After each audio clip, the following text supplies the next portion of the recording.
সুপ্রিয় শিক্ষার্থীরা, সবাই কেমন আছো? আশা করি সবাই ভালো আছো। আমিও ভালো আছি। সম্মানিত অভিভাবকবৃন্দ, ভিউয়ার্স এবং শ্রদ্ধেয় শিক্ষক মণ্ডলী, সবাইকে আজকের ক্লাসে শুভেচ্ছা ও প্রীতি এবং সেই সাথে আজকের পুরানবাজার বালিকা উচ্চ বিদ্যালয়ের অনলাইন ক্লাসে সবাইকে স্বাগতম। সাথে আছে আমি সুকরঞ্জন দাস, সহকারী শিক্ষক গণিত, পুরানবাজার বালিকা উচ্চ বিদ্যালয়, চাঁদপুর সদর, চাঁদপুর। শিক্ষার্থীবৃন্দ, আজকে আমি তোমাদের সাথে যে ক্লাসটি উপস্থাপন করব সেটি হলো শ্রেণী নবম ও দশম বিষয় উচ্চতর গণিত অধ্যায় পঞ্চম অনুশীলনী 5.2। শিক্ষার্থীরা, আজকের পাঠ শিরোনাম হলো 5.2-এর মূল চিহ্ন সংবলিত সমীকরণ। আর মূল চিহ্ন সংবলিত সমীকরণের আমরা অনুশীলনী 5.2-এর 2 নম্বর গাণিতিক সমস্যাটির সমাধান করব। তো এই সমস্যাটির সমাধান করার আগে আমাদের কিছু তথ্য উপাত্ত জানা থাকতে হবে। সেগুলো প্রথমে আমি এখন বলবো, সবাই মনোযোগ রাখো, তারপর আমরা এই গাণিতিক সমস্যাটির সমাধান করব। তো শিক্ষার্থীরা, মূল চিহ্ন সংবলিত সমীকরণের যখন আমরা সমাধান করব, সেক্ষেত্রে আমাদের যে বর্গমূল থাকবে, সেই বর্গমূলটিকে আগে কি করতে হবে? আমাদেরকে বর্গ করে এই বর্গমূল চিহ্নটি মুক্ত করতে হবে এই সমীকরণ থেকে। তারপর আমরা বর্গ করার পর, বর্গমূল চিহ্নটি মুক্ত করার পর যে সমীকরণটি পাবো, সেই সমীকরণটির আমরা কি করব? সমাধান করব। আর সমাধান করার পর আমরা যে সমাধান মানগুলো পাবো, এই সমাধান মানগুলো অনেক সময় দেখা যায় এই সমীকরণকে কি করে? সমীকরণকে সিদ্ধ করতে পারে, আবার নাও করতে পারে। তো যেগুলো আমাদের সিদ্ধ করবে সমীকরণটিকে, আর সেটি হবে আমাদের মূল। আর যে সমীকরণগুলো সিদ্ধ করবে না, যে মূলগুলো, সেগুলো হবে অবান্তর মূল। তো আমরা কিভাবে এগুলো পাবো? আমরা সমাধান করার পর যে মানগুলো পাবো, সেগুলো আমাদের পরীক্ষা করে সমীকরণে পরীক্ষা করে দেখতে হবে। আর পরীক্ষা করে দেখার পর যদি আমাদের সমীকরণটিকে সিদ্ধ করে, তাহলে সেটি হবে মূল। আর যেগুলো সিদ্ধ করবে না, সেগুলো এই সমীকরণের মূল হবে না। তো শিক্ষার্থীরা, চলো আমরা গাণিতিক সমস্যাটির সমাধান করি এবং আমি যে কথাগুলো উপস্থাপন করলাম, সে কথাগুলোর ব্যাখ্যা এখানেও আমরা প্রয়োগ করব। সবাই মনোযোগ রাখো।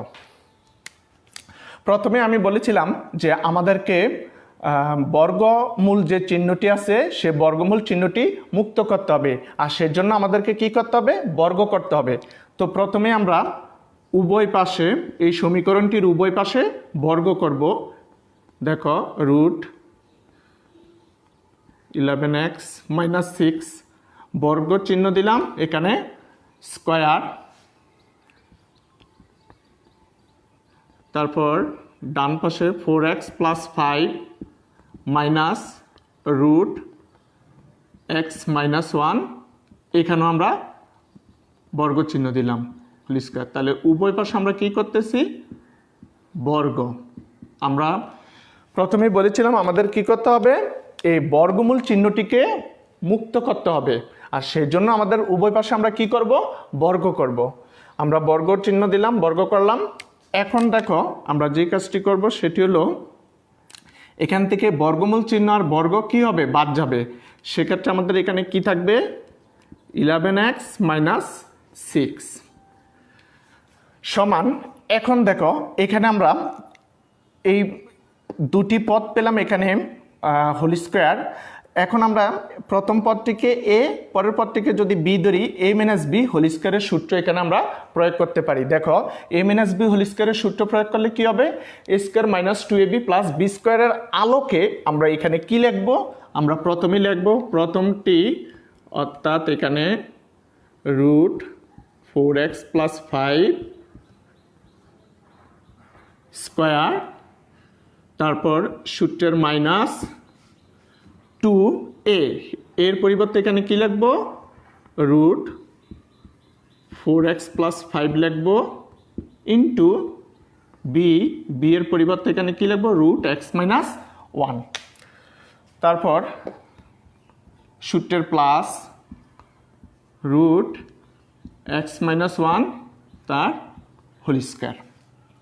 একটু শিক্ষার্থীরা আমি এই লাইনটিকে আবারও একটু বুঝিয়ে দিই। দেখো এখানে আমাদের বর্গ করার পর যেহেতু আমাদেরকে বর্গমূল চিহ্নটি মুক্ত করতে হবে, সেজন্য আমরা উভয় পাশে বর্গ করলাম। আর বর্গ করলে এখানে বর্গমূল আর বর্গ কি হবে, বাদ যাবে। এখানে তাহলে থাকবে 11x - 6 সমান। এখন আমরা এই পার্টটিকে আমরা a - b হোল স্কোয়ারের সূত্রের আলোকে সাজিয়ে লিখতে পারি a স্কোয়ার, তার মানে এতটুকু অর্থাৎ রুট 4x + 5 এর স্কোয়ার মাইনাস সূত্রের 2a এর পরিবর্তে আমরা এই মানটি লিখব, আর b এর পরিবর্তে লিখব এই মানটি, মানে পরবর্তী মানটি আর কি, দ্বিতীয় মানটি, প্লাস বি স্কোয়ার, তার মানে আমরা এই মানটি লিখবো অর্থাৎ রুট x - 1 এর হোল স্কোয়ার। তো শিক্ষার্থীরা এটা আমরা a - b হোল স্কোয়ারের সূত্র প্রয়োগ করছি এখানে। তারপর দেখো বাম পাশে ঠিক যেভাবে আছে আমরা সেভাবেই রাখবো, সমান চিহ্নের সমান চিহ্ন। এইখানে আমাদের আবার কি বর্গমূল এবং বর্গ বাদ যাবে, তাহলে এখানে কি থাকবে 4x + 5 - 2, আর এতটুকুর মধ্যে আমরা গুণ করব, যেহেতু এটার সাথে এটা কি অবস্থা আছে, তিনটা গুণ অবস্থা আছে, তাহলে 2 আমরা লিখলাম। আর রুট আমরা এখানে একটা রুটে দুইটা রুটের পরিবর্তে আমরা একটা রুট ব্যবহার করতে পারি। 4x + 5 × x - 1 যদি আমরা গুণ করি, তাহলে দেখো প্রথমে 4x দ্বারা যদি xকে গুণ করি তাহলে কি হবে, 4x² হবে।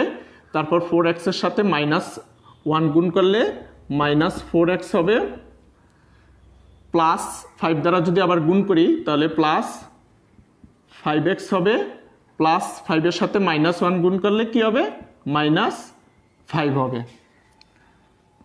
প্লাসের প্লাস, এখানেও আমাদের কি হবে, বর্গমূল চিহ্ন এবং বর্গ বাদ যাবে, তাহলে x - 1 থাকবে।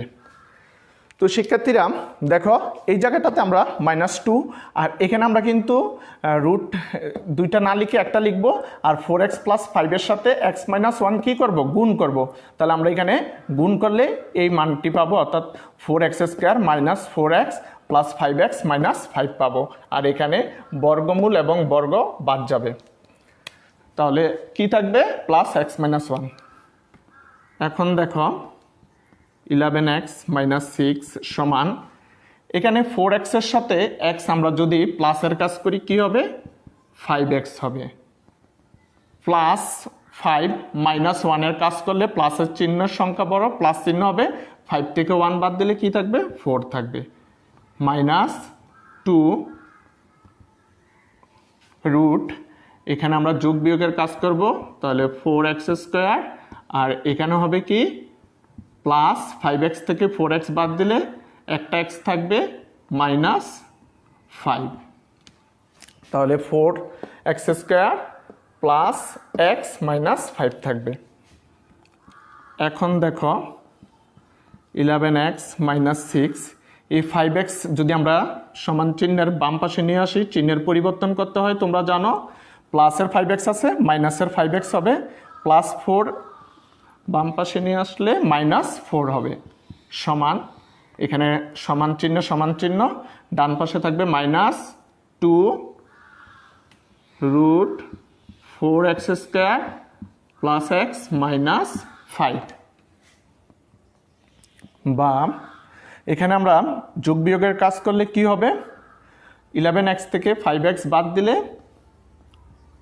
6x হবে, আর -6 -4 চিহ্ন মাইনাস, সংখ্যাটা প্লাসের হবে, অর্থাৎ 10 হবে, -10 হবে। 11x থেকে 5x বাদ দিলে 6x হবে, আর এখানে -2 4x² + x - 5, অর্থাৎ ঠিক যেভাবে আছে সেভাবে আমরা লিখব। এখন আমরা উভয় পক্ষকে যদি আমরা 2 দ্বারা ভাগ করি, 2 দ্বারা ভাগ করা যায়, তাহলে 2 দ্বারা ভাগ করলে কি হবে, এখানে 3x হবে, মাইনাস কত হবে, 5 সমান, এখানে 2 দ্বারা ভাগ করলে 2 বাদ যাবে, -4x² + x - 5, অর্থাৎ এখানে আমরা 2 দ্বারা উভয় পক্ষে ভাগ করলে এখানে 3x থাকবে মাইনাস 5 সমান এখানে -2 দ্বারা ভাগ করলে 2 বাদ যাবে √4x² + x - 5।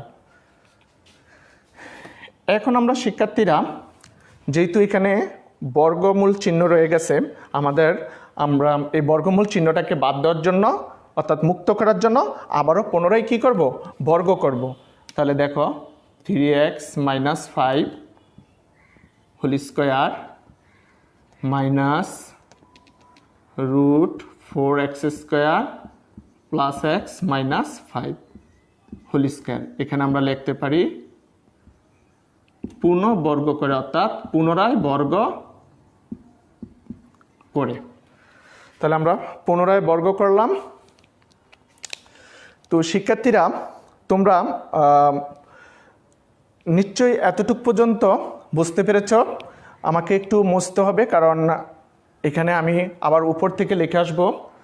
তো আশা করি তোমরা এতটুক পর্যন্ত বুঝতে পেরেছ। সবাই মনোযোগ রাখো।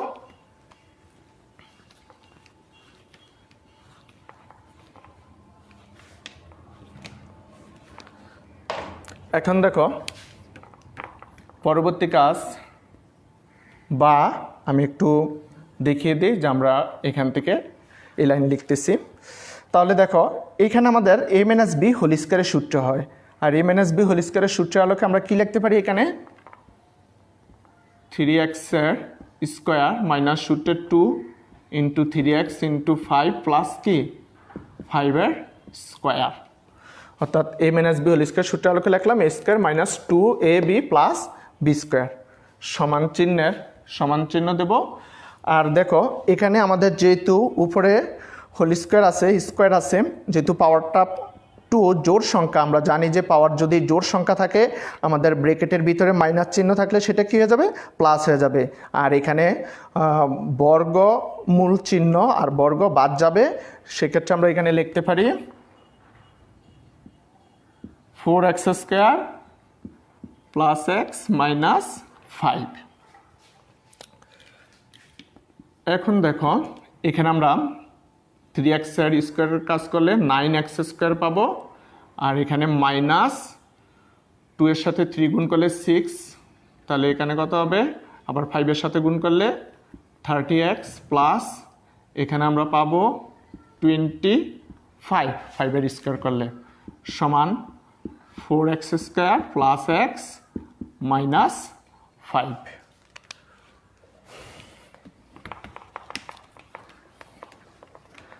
এখন দেখো শিক্ষার্থীরা আমরা 9x² লিখব মাইনাস 30x প্লাস 25। এই 4x² যদি আমরা সমান চিহ্নের বাম পাশে নিয়ে আসি, চিহ্নের পরিবর্তন করব, -4x² - x প্লাস 5 সমান এখানে 0 হবে, কারণ ডান পাশে কিছুই থাকবে না, তার মানে কি 0। বা 9x² থেকে 4x² যদি আমরা বিয়োগের কাজ করি তাহলে কত থাকবে, এখানে 5x² -30x - x -31x, আর এখানে +25 + 5, তাহলে কত হবে, +30 হবে সমান 0। বা এখন দেখো শিক্ষার্থীরা আমরা এখানে যে কাজটি করব, এই জায়গাটি আমাদেরকে মিডল টার্ম ব্রেকআপ করতে হবে, অর্থাৎ আমরা মিডল টার্ম করব। আর সেই জন্য মিডল টার্মের যে নিয়ম আছে সেই নিয়ম অনুসরণ করে আমরা কাজ করব। তো প্রথমে আমাদের এখানে কি করতে হবে, এই প্রথম সংখ্যাটা অর্থাৎ x² সাথে যে 5 আছে সহগ, এই 5 আমাদের কি করতে হবে, লাস্টে ধ্রুবক পদ 30 আছে, 30-র সাথে গুণ করতে হবে। তাহলে 5 এর সাথে 30 গুণ করলে কত হবে, 150 হবে। এখন আমরা এই 150-কে উৎপাদক করে তারপর আমরা মিলাবো মিডল টার্ম করার জন্য। তাহলে দেখো 2 দ্বারা প্রথমে আমরা দিলে 75 হবে, 3 দ্বারা দিলে 25 হবে, 5 দ্বারা দিলে 5 হবে। তাহলে আমরা 150-কে যদি উৎপাদক করি কত পাবো, 2 3 5 5। তাহলে দেখো শিক্ষার্থীরা যেহেতু এখানে প্লাসের আছে আবার এখানে মাইনাসের আছে, আমরা জানি যে গুণের সময় প্লাসে প্লাসে প্লাস হয় আর মাইনাসে মাইনাসে প্লাস হয়। তো শিক্ষার্থীরা আমরা এখানে যেহেতু মাইনাস আছে তাহলে আমাদের দোনোটা যে দুটি আমরা এখানে মিডল টার্ম করলে যে দুটি পদ পাবো, মধ্যপদ বিভাজন করলে দুটি পদ পাবো, ওই দুটি পদে আমাদের কি হবে, মাইনাসের হবে, কারণ যেহেতু এখানে মাইনাস চিহ্ন আছে আর এখানে প্লাস আছে, কারণ গুণের সময় মাইনাসে মাইনাসে প্লাস পাবো, আর আমাদের চিহ্নটা মাইনাস থাকবে, সংখ্যাটা যোগ করলে আমাদের 31 হবে। তো আমরা কিভাবে নিলে এই মানটির সাথে আমাদের মিডল টার্মটি মিলবে, দেখো এখানে আমরা যদি 5 সাথে 5 নিই আর 2 এর সাথে 3, তাহলে 5 সাথে 5 গুণ করলে কত হবে, 25 হবে, আর 3 সাথে 2 গুণ করলে 6 হবে, তাহলে উভয় মাইনাসের নেব, তাহলে -31 মিলবে। আর গুণ করলে দেখো, গুণ করলে -25 ইন্টু -6, তাহলে কত হবে, 150 হবে প্লাসের, তাহলে প্লাসের 150 হবে। তো শিক্ষার্থীরা তাহলে এখানে দেখো, তাহলে 5x² -25x লিখবো, -6x লিখবো, +30 = 0। আমাদের মিডল টার্ম করার পর এই লাইনটি আমরা পাবো। এখন দেখো এই দুটি পদ থেকে, অর্থাৎ এই দুটি পদ থেকে আমরা কি কমন নিতে পারি, 5x কমন নিতে পারি, তাহলে কি থাকবে এখানে, x - 5। এখান থেকে আমরা কি কমন নিতে পারি, -6 কমন নিতে পারি, তাহলে এখানে x থাকবে, মাইনাসের কারণে প্লাসটা কি হয়ে যাবে, -6 দ্বারা 30কে ভাগ করলে কি হবে, 5 হবে, = 0। তাহলে দেখো x - 5 কমন এই দুটি পদ থেকে আবার, তাহলে বাকি থাকে 5x - 6 = 0। তাহলে এখানে দেখো শিক্ষার্থীরা, আমরা মিডল টার্ম করার পর সমীকরণটি থেকে আমরা দুটি উৎপাদক পেলাম, একটা হলো x - 5 আর একটা হলো কি 5x - 6 = 0। এখন আমরা হয় x - 5 = 0 বা x = -5 ওই পাশে গেলে কি হবে, +5 লিখতে পারি, অথবা 5x - 6 = 0 বা 5x = 6 বা x সমান এখানে কত লিখতে পারি, 6/5। তাহলে দেখো এখানে আমাদের শিক্ষার্থীরা, আমরা সমীকরণটির সমাধান করার পর আমরা দুটি সমাধান মান পেলাম, একটা হলো x সমান কত, 5, আর একটা হলো কত, x সমান 6/5। এখন আমরা এই সমীকরণের যে দুটি মান পেলাম, সমাধান মান, এই সমাধান মানগুলো আমাদের সমীকরণে এখন পরীক্ষা করে দেখতে হবে যে এগুলো সমীকরণের মূল কি না।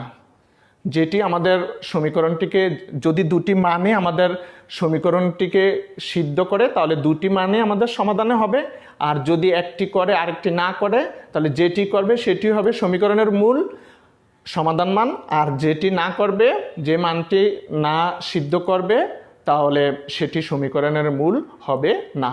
তো আমরা এখন পরীক্ষা করব শিক্ষার্থীরা, দেখো। তাহলে শিক্ষার্থীরা আশা করি তোমরা এই কাজটা এতটুকু পর্যন্ত বুঝতে পেরেছো। এখন আমরা পরীক্ষা করে দেখব কোনটি আমাদের সমীকরণের মূল।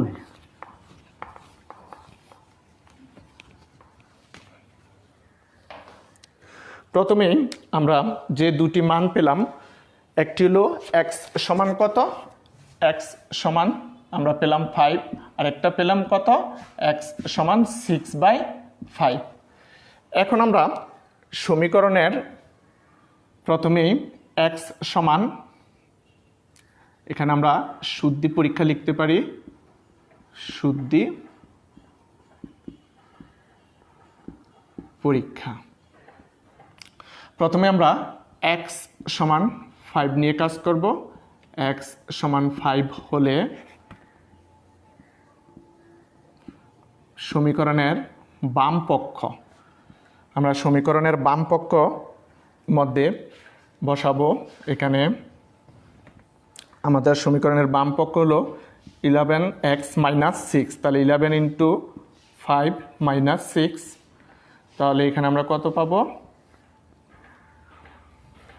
আমরা নিচে নিচে কাজ করতে পারি, সমান 55 - 6 সমান, এখানে আমরা লিখতে পারি কত, 49 55 থেকে 6 বাদ দিলে 49, তাহলে 49-এর বর্গমূল করলে বা রুট করলে 7 পাবো। এখন আমরা ডান পক্ষ কাজ করব, x সমান 5 বসাবো ডান পক্ষের মধ্যে। তাহলে দেখো ডান পক্ষে আছে আমাদের সমীকরণটি 4x + 5, তাহলে 4 × 5 + 5 মাইনাস রুট 5 - 1, তাহলে এখানে কত আসতেছে 20 + 5 মাইনাস রুট 4, তাহলে আসতেছে 25 মাইনাস 2, আর এখানে আসতেছে 5 - 2 সমান 3। তাহলে শিক্ষার্থীরা একটু লক্ষ্য করো, আমরা x সমান 5 বসালাম, শুদ্ধি পরীক্ষা অর্থাৎ আমরা পরীক্ষা করতেছি। পরীক্ষা করে দেখলাম আমাদের সমীকরণের বাম পক্ষে আমরা 5 বসালে 5 বসিয়ে যখন কাজ করি তখন 7 পাই, আর ডান পক্ষের মধ্যে 5 বসিয়ে কাজ করলে আমরা 3 পাই। তাহলে কিন্তু আমাদের বাম পক্ষ এবং ডান পক্ষ কিন্তু কি হয় নাই, সমান হয় নাই। তাহলে x সমান যে 5 পেলাম এটা সমীকরণের কি, সমীকরণটিকে সিদ্ধ করে নাই, তাহলে এটা সমীকরণের মূল হবে না। তাহলে আমরা এখানে লিখতে পারি সুতরাং বাম পক্ষ নট ইকুয়াল ডান পক্ষ। সুতরাং x সমান 5 প্রদত্ত সমীকরণের মূল নয়। তাহলে শিক্ষার্থীরা আমরা x যেহেতু বাম পক্ষ নট ইকুয়াল ডান পক্ষ অর্থাৎ সমান হয়নি, তাহলে x সমান 5 আমাদের প্রদত্ত সমীকরণের মূল নয়। এখন আমরা পরবর্তী যে x এর মানটি আছে x সমান 6/5 আমরা সমাধান করে পেয়েছি। এখন এটি আমরা আবার এই সমীকরণের মধ্যে বসিয়ে পরীক্ষা করে দেখব। তাহলে শিক্ষার্থীরা আশা করি তোমরা এতটুকু পর্যন্ত বুঝতে পেরেছ।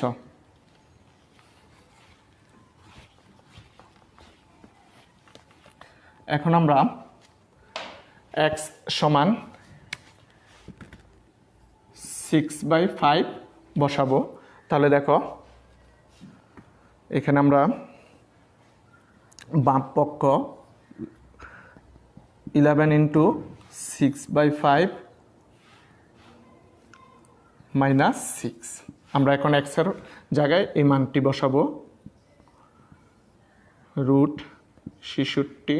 আমরা যদি 11-এর সাথে 6 গুণ করি 66/5 মাইনাস 6, তাহলে রুট এখন 5 আমাদের লসাগু হবে 66 মাইনাস 30 হবে রুট 36/5 পাবো এখানে মাইনাসের কাজ করলে।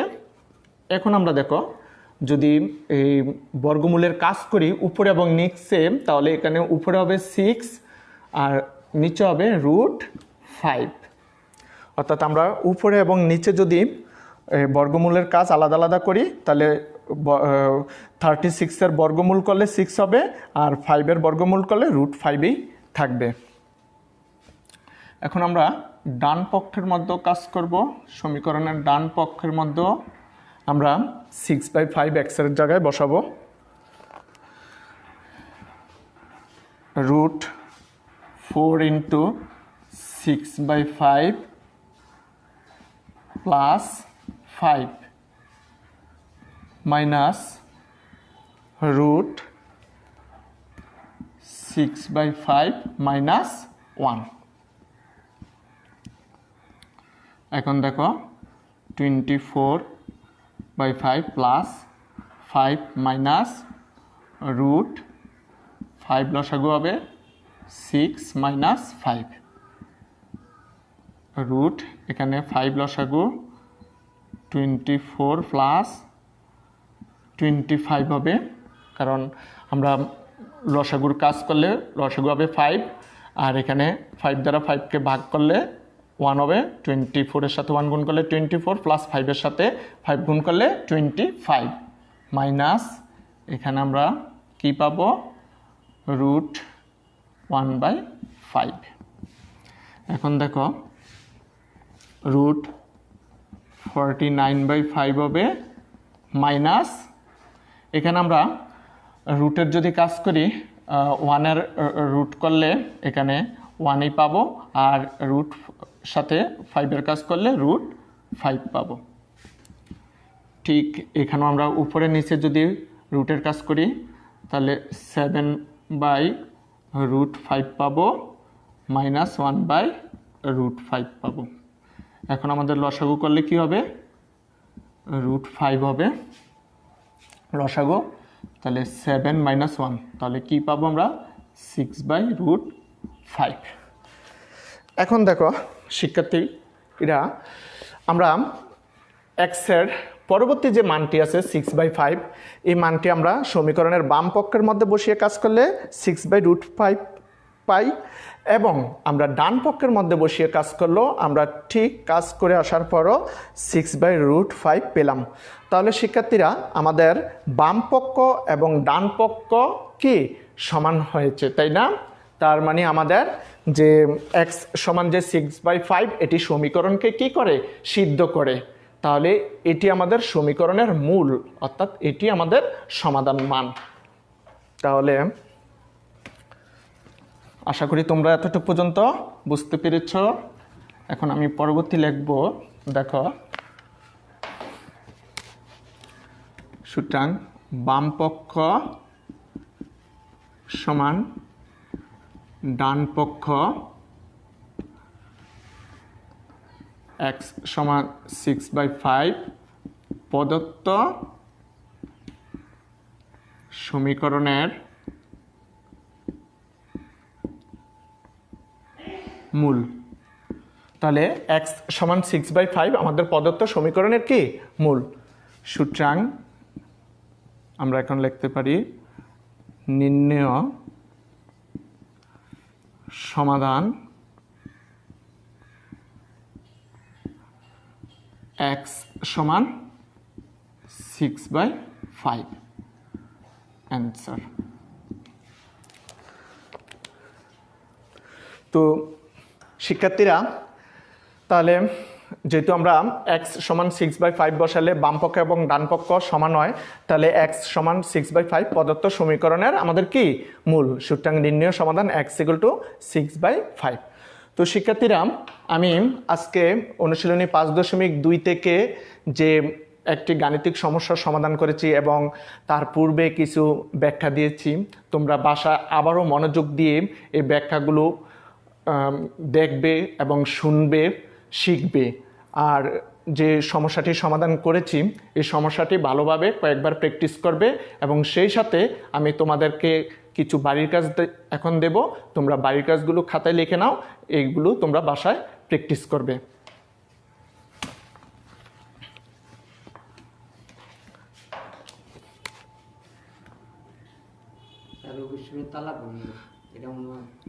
বাড়ির কাজ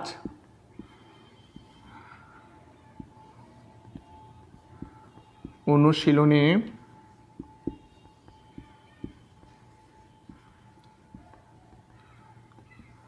5.2 আমরা এখান থেকে মোটামুটি সবগুলো অঙ্কই একই রকম নিয়মে 1 থেকে 8 পর্যন্ত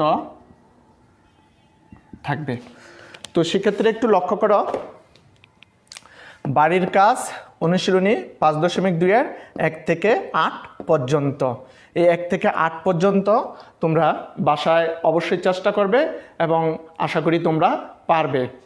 যদি করতে গিয়ে কোথাও সমস্যার সম্মুখীন হও বা না পারো বা আটকে যাও, ভুল হয়, সেক্ষেত্রে অবশ্যই তোমরা আমাদেরকে কমেন্ট করে জানাবে। তারপরও স্কুল খুললে আমি আবার এগুলোর যে সমস্যা হবে তোমাদের করতে গিয়ে সেই সমস্যাগুলোর সমাধান আমি দিয়ে দেব, আমি সমাধান করে দেব। তো শিক্ষার্থীরা আজ এই পর্যন্তই। সবাই ভালো থাকবে, সুস্থ থাকবে। আগামী ক্লাসে আবারও দেখা হবে। সবাইকে ধন্যবাদ।